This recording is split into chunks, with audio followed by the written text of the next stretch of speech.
Hello, j'espère que vous allez bien. Aujourd'hui je vous retrouve dans une nouvelle vidéo qui va du coup être la troisième de cette mini-série dans laquelle je crée avec vous l'identité visuelle d'un projet fictif de A à Z.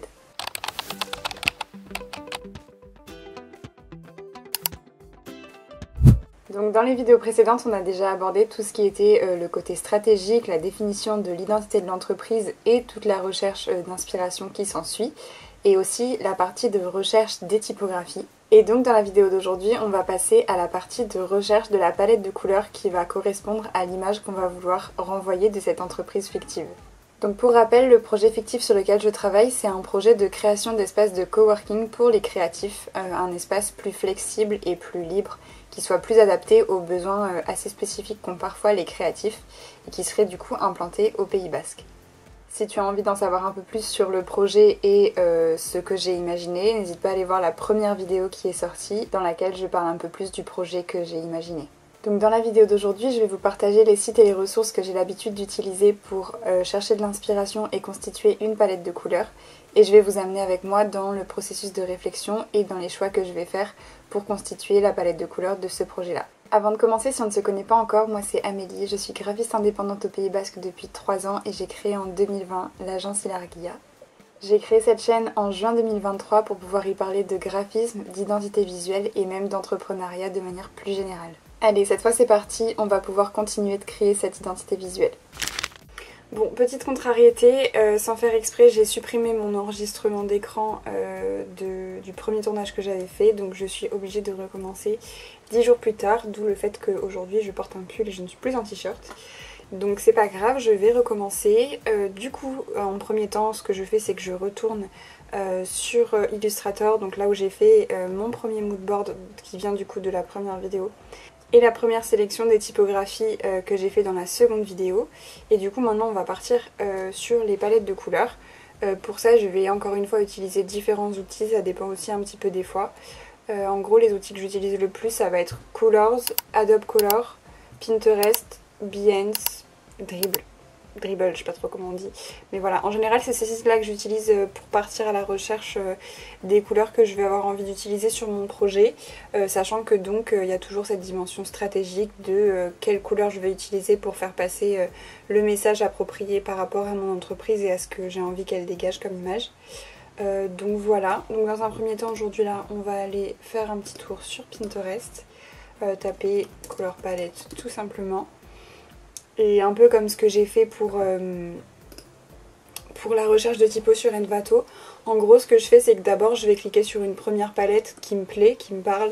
Et je vais me laisser entre guillemets diriger par cette première palette pour ensuite voir dans les suggestions des choses qui me plaisent.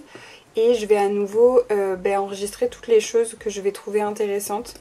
Puisque en fait c'est le croisement, en tout cas moi c'est comme ça que je fonctionne, c'est le croisement de plusieurs idées, de plusieurs concepts qui va me permettre de créer mon concept original plutôt que de copier sur quelque chose qui existe déjà.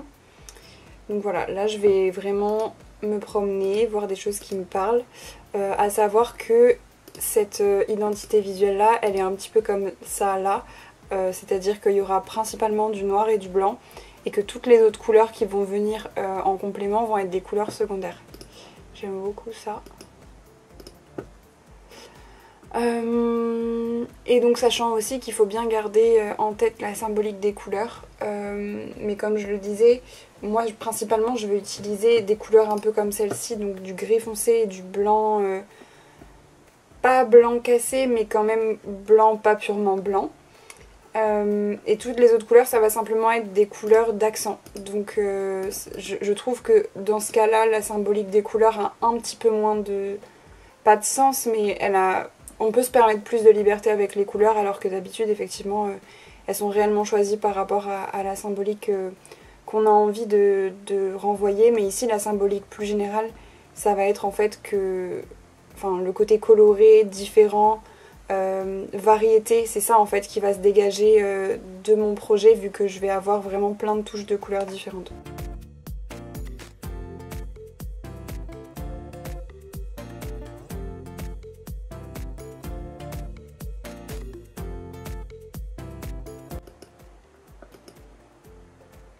Donc ça concrètement, si vous avez regardé la dernière vidéo que j'ai fait sur la recherche des typographies, c'est exactement une typographie comme ça que je souhaite faire pour mon projet.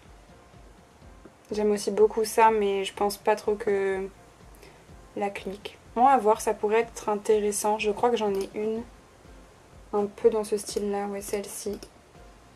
Moi, j'aime pas le fait que là, les lettres se chevauchent, mais ça peut être retravaillé.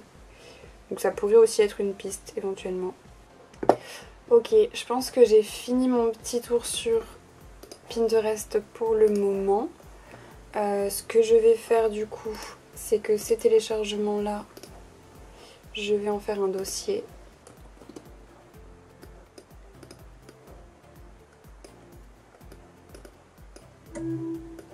Et je vais l'importer ici. Et refaire comme ce qu'on a fait du coup pour le moodboard, sauf que là c'est vraiment spécifique par rapport aux couleurs. Hormis ça, je vais le mettre de côté parce que c'est pour plus tard. Ça aussi.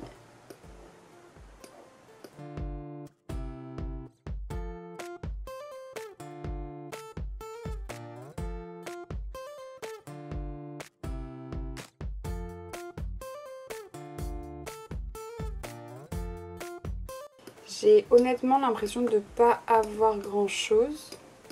Donc ce que je vais faire rapidement, c'est que je vais retourner dans le premier dossier de sélection que j'avais fait pour voir s'il y a des éléments que je veux rajouter.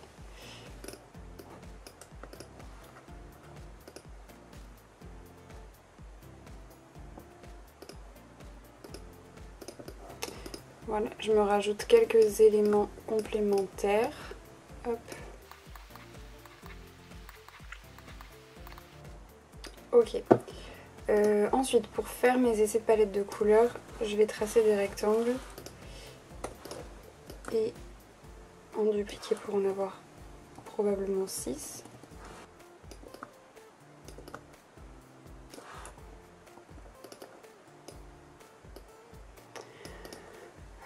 Voilà, donc comme je le disais, je sais déjà que je vais avoir un blanc proche de celui-ci. Il me semble que dans ce que j'avais fait dans la première vidéo, j'avais voulu qu'il soit un tout petit peu moins jaune. Donc je vais le faire ici aussi.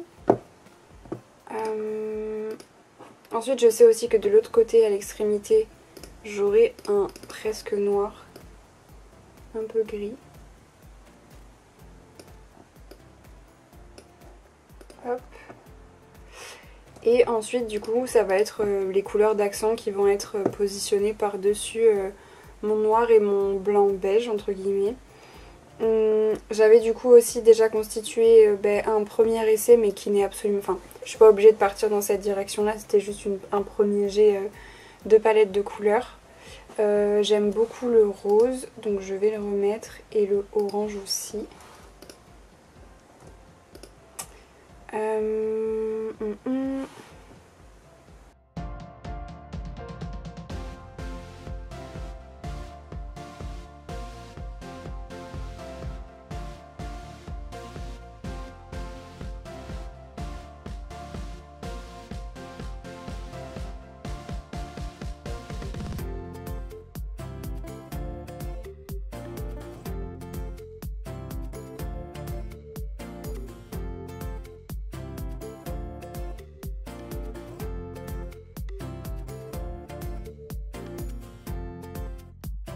Ok, donc là j'ai fait 4 essais de palette de couleurs en me resservant du coup des couleurs que j'ai récoltées à droite à gauche. Donc c'est ce que je disais juste avant.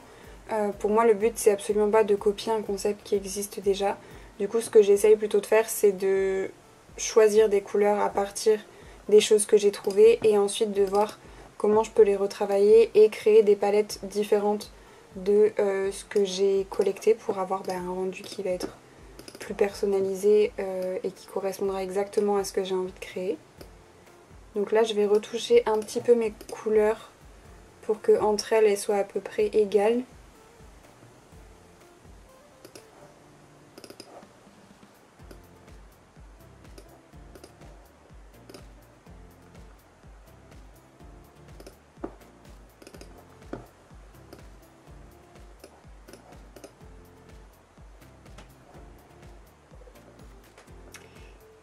Et ensuite ce que je vais faire c'est que je vais les tester sur cette espèce de matrice que j'ai pour mettre les couleurs en relation les unes avec les autres.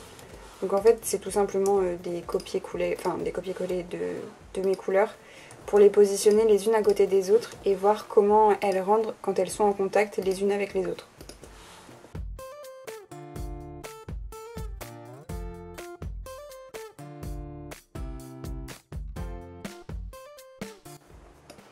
Donc voilà pour la première et en gros ça me permet de voir par exemple est-ce que quand je mets le orange et le vert ensemble, est-ce que je trouve que les couleurs fonctionnent bien l'une avec l'autre. Même chose pour le rose et le vert ici, pour le rose et l'orange, etc., etc. Le but c'est de toutes les positionner les unes avec les autres et de voir si je trouve que ça va bien ensemble ou qu'il y a des problèmes qui pourraient se poser dans l'utilisation.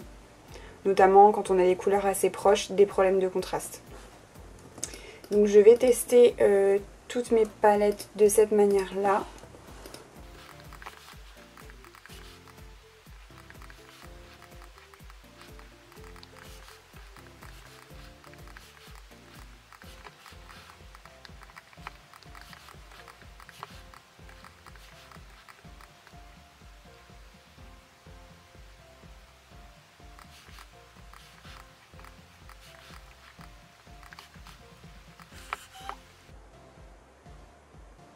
Ok, du coup j'ai fini de les mettre toutes ensemble.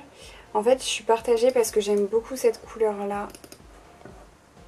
Mais peut-être quand elle est un petit peu plus verte.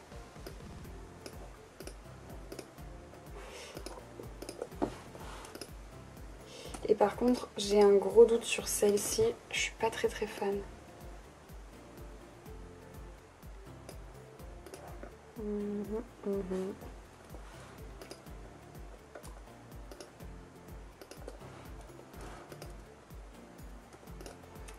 Pour celle-là,